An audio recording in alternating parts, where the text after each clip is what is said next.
I saw that you did an interview with Mike Tyson, and you revealed for the first time, you never revealed this before, that you were assaulted. Yeah, I was victimized. Were you a teenager at the time? Yes, sir. Were you threatened? When? If you tell anybody that this has happened, or if you tell anybody that this happened, something might happen to you or someone. He did.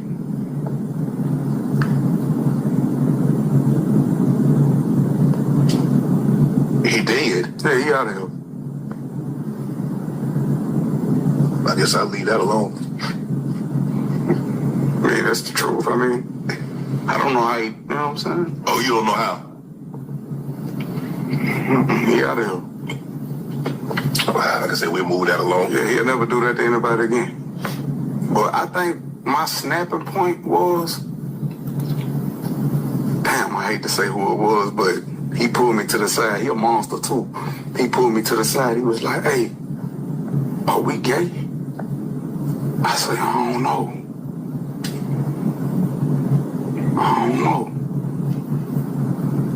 And I remember that was the last time I kind of had a little bit of like, before it went black. I just don't respect those that pick on the weak.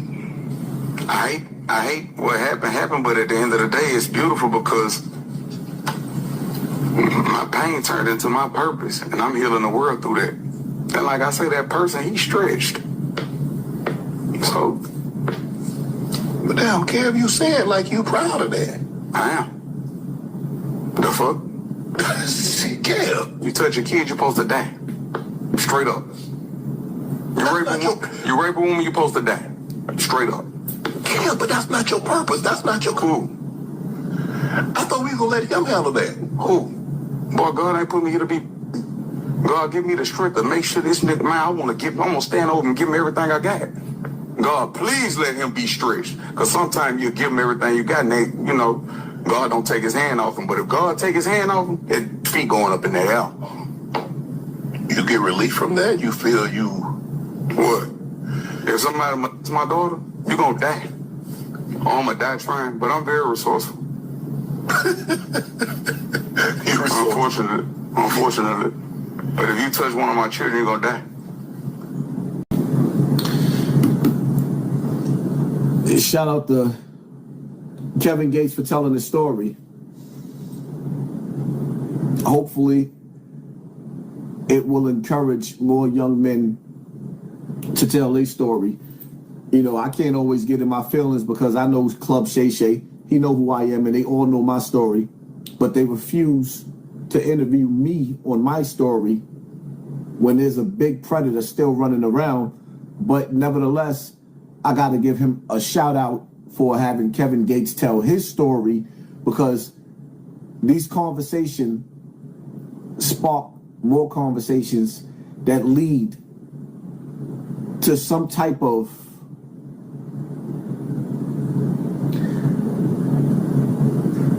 let's say it like this, right? When I told my story on Africa Bambaataa and came out to the world, he may still be running around, but he can no longer do what he did the way he used to do what he used to do, because now the world is on to him. And once you announce to the world that there's a predator on the loose, it kind of makes it hard to go back to your predatory ways. This is why people like him will get on a plane and go overseas where he's not known, where, you know, on certain islands, the age rate and the age group is 12 and 13 years old. That's the tender age that predators love. They love that age, and that's what they look for. But nevertheless, shout out to Kevin Gates for telling his story. I think Club Shay Shay could have did more of a better interview, digging deep inside of that, so he could share his pain and experience, and other brothers, because he did. I seen another clip where, I'm gonna watch the whole interview. I didn't watch the whole interview, but I seen another clip where, you know, he basically said that a lot of what he went through, he blacked out, and the same thing happened to me. That's how I know he's telling the truth. The memories, the thoughts be so bad you black them out. And shout out to anybody that's in here that's watching that can relate to that, because I know out of 2,000 people in this comment section, people are not going to admit it. But if you want to put your head out there and you've been through what I've been through, put one in the comment section, whether you are male or female. If you've been through what Kevin Gates been through and you had a person rob you of your innocence, whether you are male or female, put one in the comment section.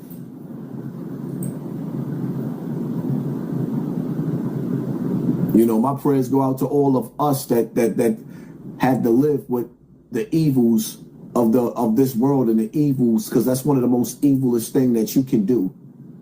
It's evil.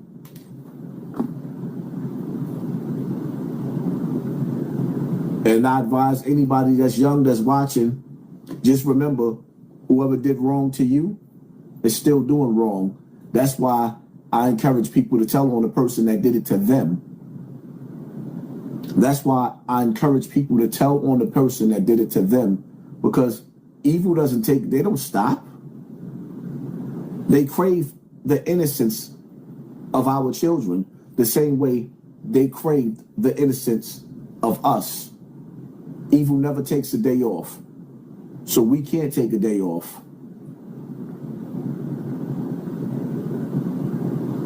And I noticed that a lot of, y'all beautiful women out there, the sisters are stepping up.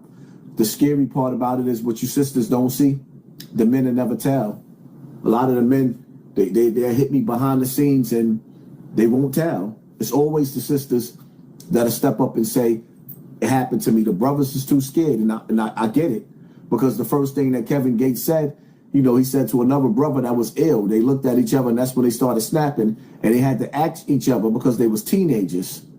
They had to ask each other, are we gay? Because a grown man robbed them of their innocence. And that's the worst feeling in the world, to actually have to ask yourself a question. Being that this man did this to you, do it put that gay, because a real man or a boy, a boy's boy or a man's man, it's impossible for them to play with homosexuality. It doesn't live in us.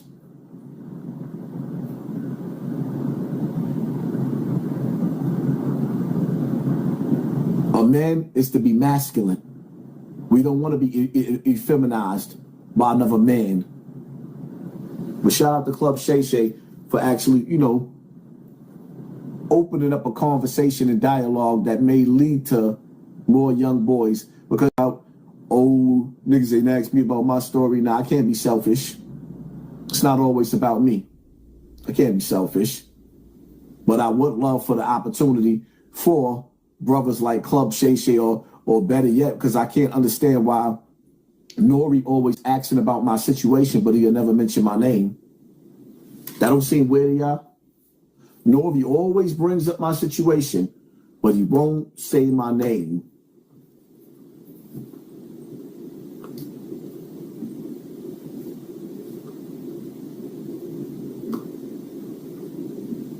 Now that situation,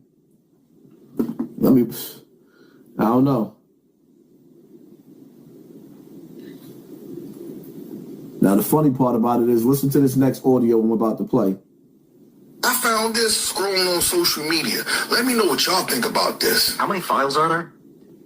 There's 300 megabits is what Kash Patel said, the FBI director, and they've released 1 so far megabits. So it's like they've released less than 1%. So how is that legal? Isn't it illegal what they're doing? Well, it's illegal. It's obstruction of justice. A new president could prosecute them for what they're doing. They realize this, and that's why Pam Bondi has now said to the judge, okay, we have millions more documents we need to release. We need more time. And so why do they need time? It's a fucking digital file. Why do you need time? So they've got actually 2/3 of the Southern District of New York attorneys working on this, apparently. Working on what? On redactions. Look, they need to look for some redactions, which is the survivors. But you know what? They've released some files with the survivors' names, but not the people who abused the survivors' names. So they're claiming that they've got to get the survivors' names out. Fine. They are legitimately, proactively protecting pedophiles. They are protecting pedophiles at this point. By redacting the abusers' names. So by the White House, listen up, everybody. The fucking White House is protecting pedophiles. You hear that? They're fucking protecting pedophiles. That's what the fuck they're doing. And they're doing it because these people are rich? because they were donors, because they're powerful politicians. Look, I don't want to stoke baseless allegations, but it's clear to me that there's been some connections to foreign governments. Which foreign governments? Well, there's connections of certainly in the files to Israel. We need to know what those connections are. There have been questions of connections to Russia and the Russian oligarchs. We need to know what that information is. And from survivors' lawyers, they're saying there are other national security agencies involved. I mean, think about it. How does Epstein, as a school teacher, end up with $500 million? It's a great question. He didn't invent AI. You know, he's not like those founders who come to you doing some tech company. He's there and he's getting money from all these people. And he's got this ring of sex trafficking going on where he's farming out girls to different people. And he's having these parties on Epstein's rape island. Like, how is this not the biggest scandal that you got these rich, powerful people in our society who think they get to play by their own set of rules? You know what upsets me, what pisses me off is people like you go and take all this risk with your life in Iraq, in Afghanistan. The guys, whatever you think of Venezuela, the guys who took the risk of their lives with that, they have this honor to the country, sacrifice for our values. You got rich and powerful people who think they get made a bunch of money, who can exploit American girls or girls who are girls of immigrants and have no consequence and get away with it. It's un-American. It's the most un-American, selfish thing that totally degrades the service of people who do things, honorable things like wear the military uniform and serve the nation. And that's why I want to stick it to them. This whole Epstein class needs to go. And to me, this is the biggest issue in American politics. And I'm biased because it's something I've devoted a lot of my life to. But if we're going to allow rich and powerful people to do whatever they want in this country, and what's more elite impunity than abusing a young girl, if you're going to allow that, then you don't have a country. You don't have values. You don't have a democracy. Let me know what y'all think about this down in the comments section.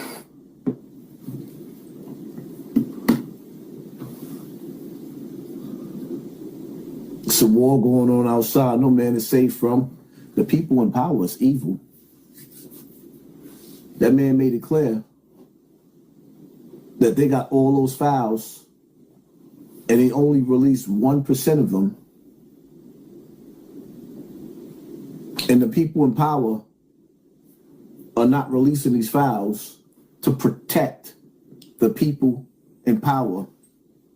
Now, you think for a single second, y'all think that this ain't our fight?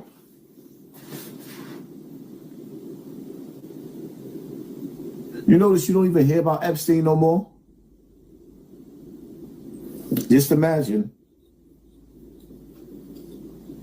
what they got up their sleeve next. Because those files ain't going away. And certain people's curiosity to find out who's on those files ain't going away.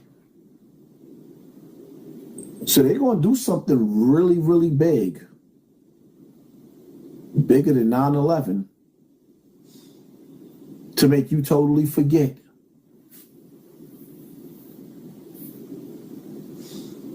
Just remember, they said you'll own nothing and be happy. Epstein is the biggest thing in America. All these satanic pedos gotta go to show, do we make them go? That's why I say, what will make me be happy? That I ain't got my leather coats, my Sherilans. What would make me so happy to not have my Benzes? I got different Mercedes Benzes, bikes. What would make me happy to own none of this no more? No more beautiful yard, my shed, no more pond, no more gazebo in my backyard, no more beautiful flowers. What would happen so bad on this earth to make me be happy that I don't have none of that? And reduce the 3 outfits a year. You cannot eat meat. Crickets will be on your menu. Crickets will be on your menu. Crickets.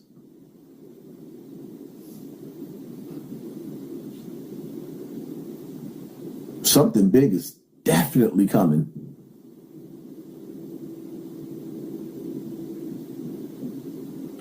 Just remember,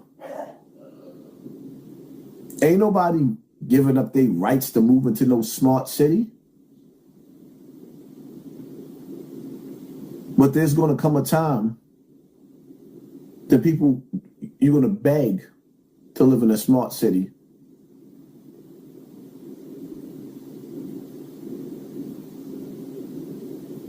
Because when they get finished bringing in this new world leader,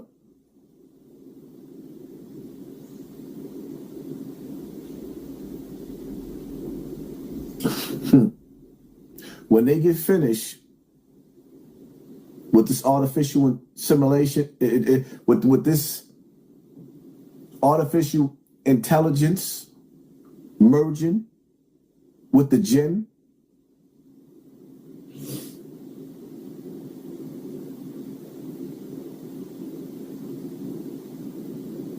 the same way they're telling you that they're trying to download your consciousness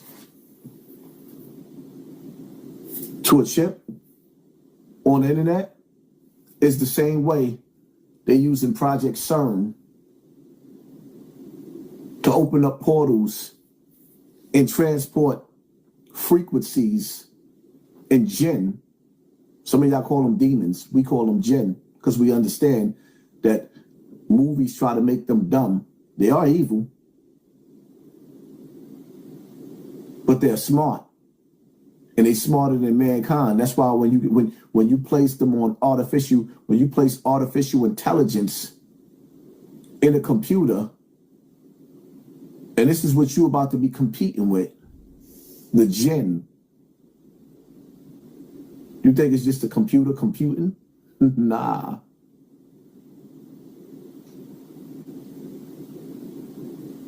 You're about to be competing with evil.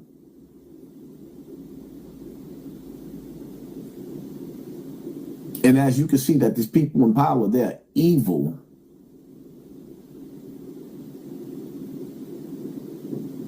What they say, God is the all-seeing, the all-knowing.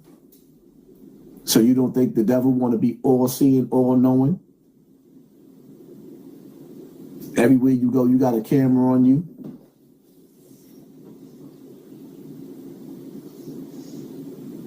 Movies brainwash. Why would I have to watch a movie to see what they're doing to us in real life?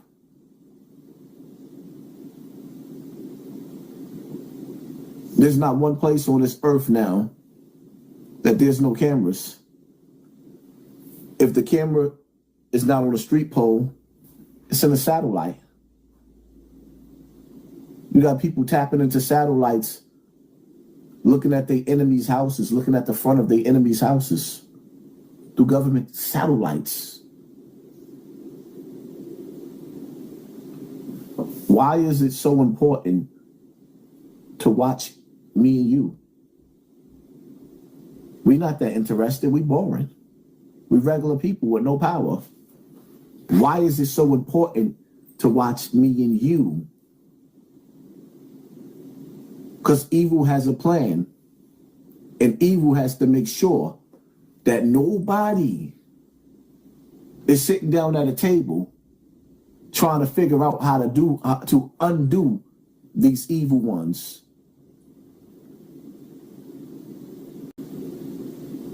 "24-hour surveillance on ordinary people going to work." You have to be watched.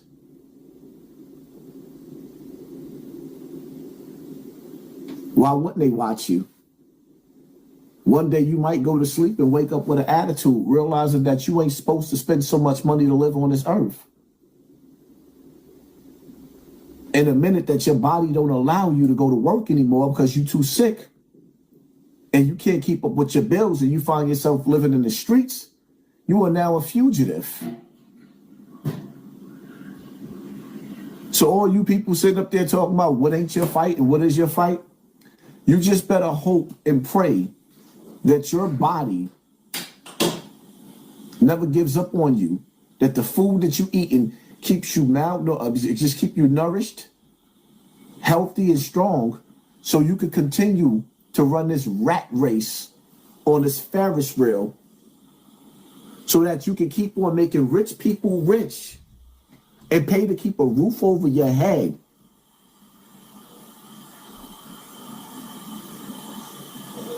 And it's amazing because I always, it's just like when you see the real topics going on in this world, What are the black men talking about? You get rich black men to sit down at a table and have a discussion, and you know what they discussion? Who's the better rapper? Fabulous or Lloyd Banks?